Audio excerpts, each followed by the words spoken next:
What's going on, guys? Happy Wednesday. We've reached the midweek already, which is good news for all of us, I think. Welcome back to Grand Prix World and the construction noise that's going on in my building. You're going to hear some weird noises depending on how sensitive the microphone is. I think I've got it to a level where you're not going to be too irritated, I hope. But I thought we were overdue for getting back on track properly with our time at Arrows, and we are going to be playing through certainly round 1, maybe round 2 as well if we have time. I'm kind of on a tight schedule today, unfortunately.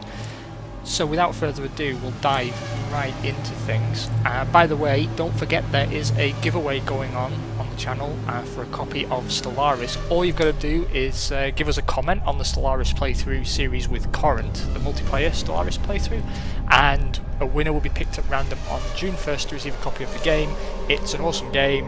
You're going to love it if you like grand strategy, or you like space, or you like 4Xs, or any of those community crossover points. Then you're golden, you're covered. Right, without further ado, we have 2 major contracts to renegotiate, which would be for tyres and race fuels. We also need to renegotiate all of our sponsors. All of them. And that's bad news bears as well. Actually no, race fuels are covered, engines covered, so it's tyres that we need to worry about. We've been with Goodyear now for I think 3 seasons. We will stay with Goodyear even though this season it wasn't actually the tyre to have, although we've had pretty good luck up until now. We will talk to Castrol. Oh my god, that noise is killing me. It's going to go on for months, and I didn't want to stop making videos for the duration of that time, but it's even at weekends now, so I'm afraid we're going to have to deal with it. Just let me know in the comments if it's too much for you. I'm not even sure at this point if you can hear it, but if it's too much for you, you guys let me know, and yeah, we'll take a break if we need to. I'm going to spread the love a little bit. PIAA have been a really good friend to the team, so I'm going to make sure we keep them on our good books. But for now, Goodyear is the main deal that we need to pick up. Danker and Castrol will be the lucky winners of a trip to our party time bus on the street circuit of Melbourne. The price of the team's pretty high at the moment based on the back of 2 very successful campaigns. We could be in for a bit of a run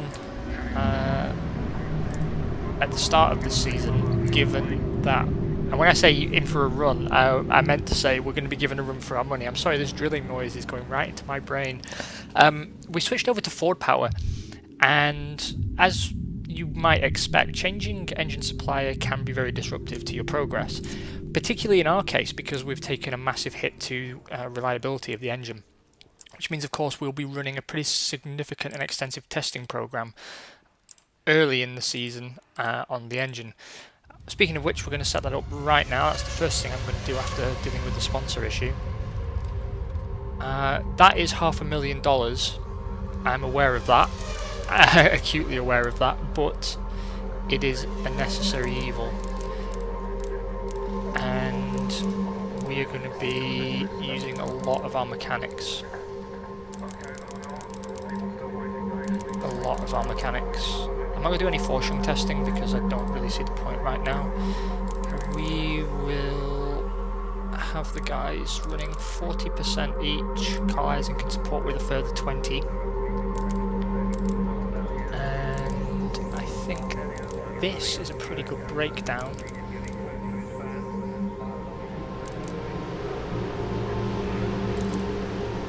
Yeah, I think that'll do. I never really prioritise race fuels too much because there's less points to fill up, and I want to make sure I can get our cars back into excellent condition. Let's smash that testing and see what comes out the other end. That's a good start. I mean, we know we need to boost tyre testing a little bit more because that's not really excellent, but we got the most points possible for the engine, which is a big deal for us at this early stage, and we've already got the first stage of establishing any deficiencies in our chassis out of the way as well. I'll tell you what, let's spend those testing points first. And I think it all has to go into reliability, really. The engine's still kind of heavy.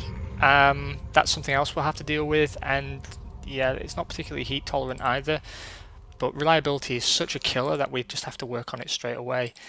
Both our cars are going to be on the soft compound tyre initially.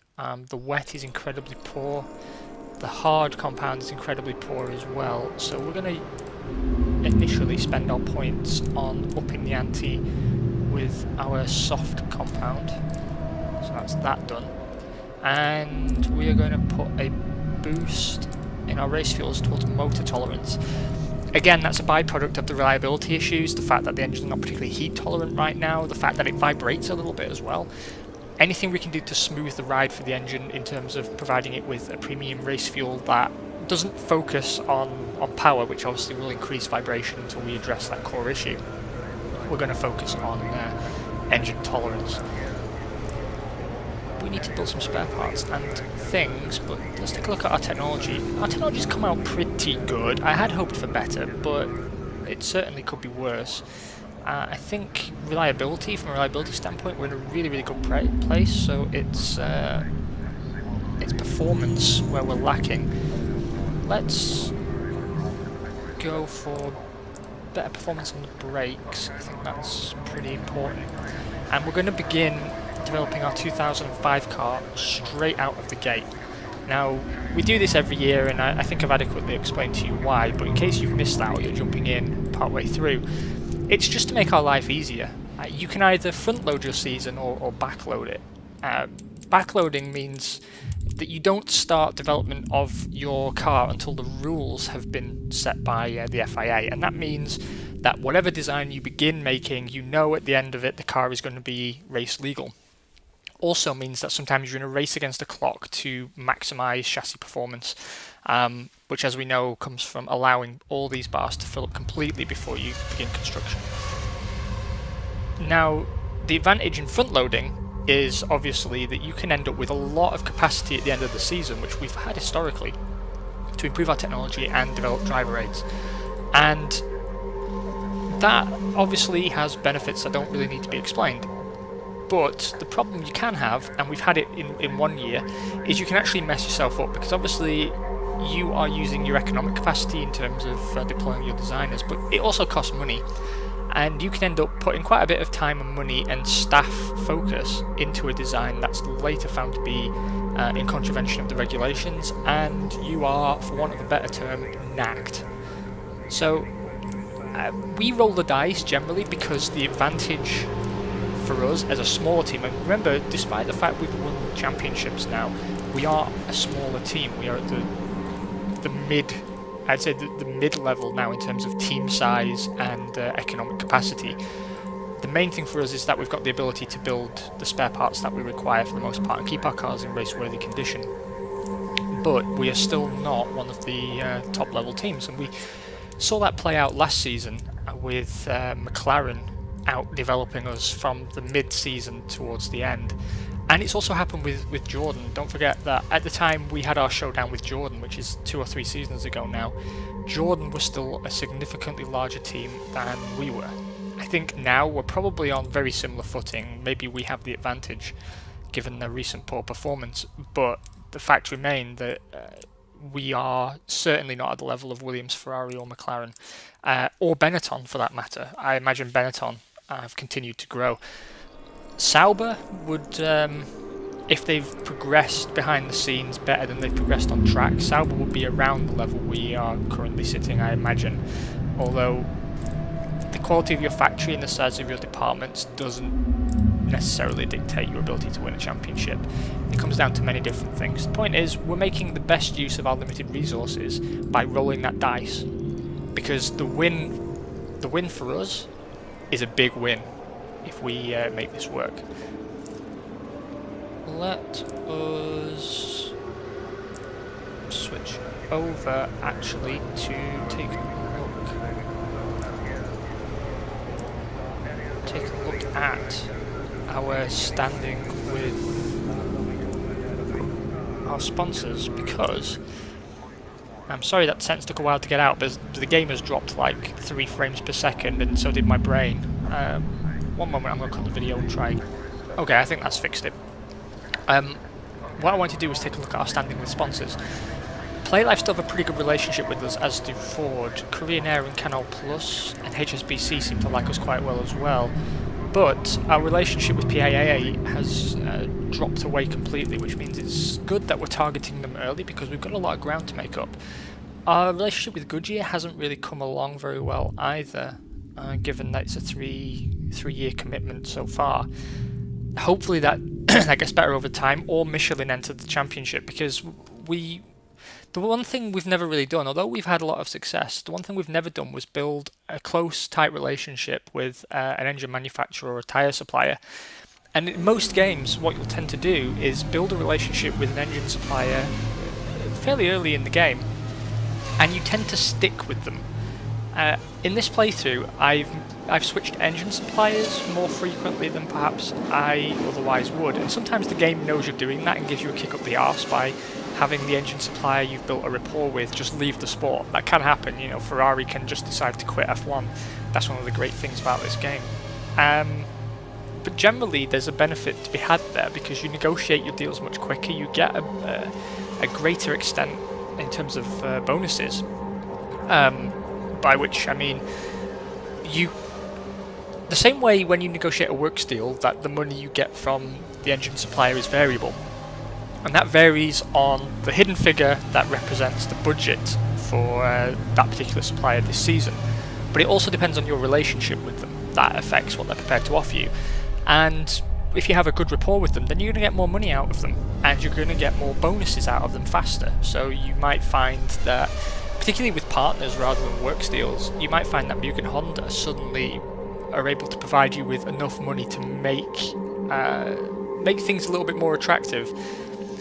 As obviously we've talked at length as well about the differences between a partner and a works deal, and how a works deal is 99% of the time preferable. But let's not disregard Mugen Honda, who we saw for this season have actually produced an excellent engine out of the gate. Over time that will fall away across the season, but I'd expect some Mugen Honda teams to do quite well in the early season, which sometimes is all you need as a smaller back of the grid team. You just want to pick up some points early. We've seen that quite recently with Sauber. If you remember last season in Formula 1, Sauber maximised the fact they had a reliable car and a solid engine to pick up points and a pretty good solid finish in the first early races of last season, and that kind of carried them through because, you know, their ability to score points fell away, but the fact that they picked up so many points early in the season did them some good. The same can happen in this game, so if you can save time by negotiating a much simpler engine deal with Mugen Honda, which I can't show you, but it takes a fraction of the time of organising a works deal, and get 2 or 3 million to boot, then once you combine that with the other sponsors that you're now able to pick up with your limited staff numbers, suddenly you're not at a massive disadvantage against trying to negotiate a works deal that you're never going to get as a smaller team. Right, that's enough waffle. Still trying to be educational. Everything's repaired, everything's looking good. What do I hope for? Firstly, I hope for a finish. I'm fairly confident that we're going to see our cars fail to finish, given the fact that we have average heat tolerance in the engine. It's a very hot circuit. It's a circuit that I think is going to punish us for having poor reliability in any area of the car, particularly brakes. You tend to get a lot of brake failures in Australia in this game as you do in real life. Our brake reliability is actually quite good, and while I'm talking to you, what I'm doing here is just making sure that any staff that left us over the break are being replaced. And it's a good time at the start of the season to pick up new people, but fortunately we've got pretty good staff retention rates, down to the morale score we have from being double champions now. I'd expect Fisichella to outpace Deniz. That would be the first thing. Secondly, I'd consider it a tier 1 win if we have both cars finish. Getting a single car to the finish without impairing it too much, so at least we get an idea of our pace, would be the second criteria. A points finish or a podium finish would be really good. I'm not entirely confident we're going to win. We don't really know yet where we stand in terms of how our chassis is. We made the best car we could make, and we had a fairly solid design team, but that doesn't really 100% guarantee anything. It gives you the best possible chance, but you can still produce a dog of a car. So we don't really know, and I've been expecting a kind of dip in our form since our first championship, because you get a sort of developmental hangover effect that obviously comes back and bites you in the ass the next season. What I'm going to do, because of our reliability problems, is turn both drivers' aggression down to make sure they're not pushing too much, but I'm still going to have them push because I want to learn about the car, and if I get a double DNF in round 1, it's not fantastic for us, but at least we can sort of get an idea in qualifying about where we are. We're not getting key performance out of the car because neither of these drivers are the best drivers in the competition, but particularly Fisichella is certainly strong enough to give us a reasonable reflection of where the car lies in outright pace, and then we can try and build on that. I'm going to set up Fisichella like this, and Deniz I will set up differently. I'm going to give him a point, an extra point in... I'm going to give him an extra point in downforce and hope that that enables him to push a little bit harder, because there's obviously a speed differential between the two drivers that's exacerbated if one stops pushing or doesn't feel comfortable in the car. They will both be running all the driver aids, terrible disease. They will also both be running the soft compound tyre, which it goes against our usual contra strategy where we hedge our bets a little bit, but hopefully the car is strong enough on merit that we're not impaired too badly by that decision. Alright, let's roll the dice and see where we come out this season. Just realised I didn't confirm team orders. Both cars are at technically equal driver number 1, so they should be in competition. Looking at how we line up this season, obviously car number 1 and 2 are the arrows of Giancarlo Fisichella and Pedro Diniz respectively. Juan Pablo Montoya and Michael Schumacher will be joining forces at Jordan. Johnny Newhouse and Mika Hakkinen are the dream team over at McLaren. Johnny Herbert and Eddie Irvine are my second tip for driver lineup over at Williams. My third, Mika Salo and John Lacey at Sauber, I think is a pretty good pairing as well. Minardi will be fielding Tora Takagi and Luca Badoa. Jan Magnussen and Emmanuel Collard, that ridiculously haired Frenchman, will be at Stewart. Benetton will pair up David Coulthard and Shinji Nakano, Coulthard obviously being a staple of that team for a number of seasons now. Esteban Tuero will be leading the Prost team, pairing with Alberto Morini. Alexander Wurz and Celso Moriera are a couple of the young gunslingers, and they're teaming up at Ferrari. That could be an interesting pairing actually. It's kind of got a Toro Rosso feel to it.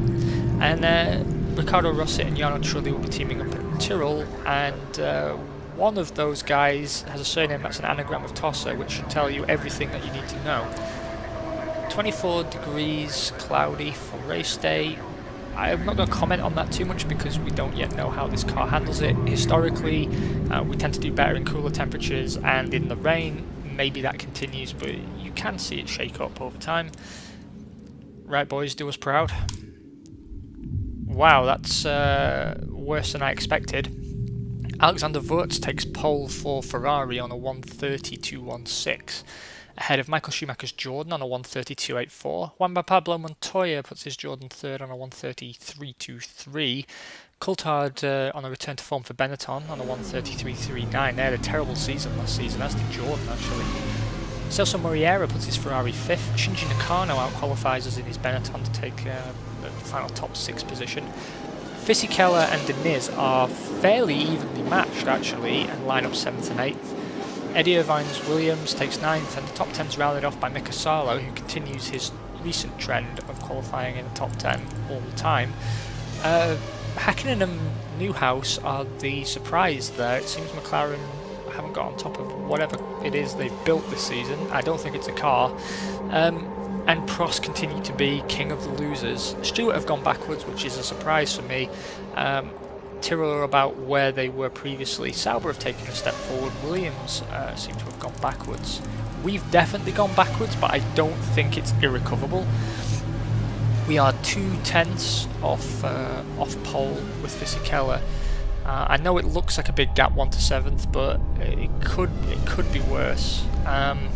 I think we can probably claw that back with some rapid development, but this is basically what I expected to happen last season. It's just we got an extra season's grace before it hit us, but this is the effect of us still being a smaller team, that we don't always get to keep our momentum up, and our ability to develop is impaired somewhat by our size and relative budget. Nevertheless, chin up.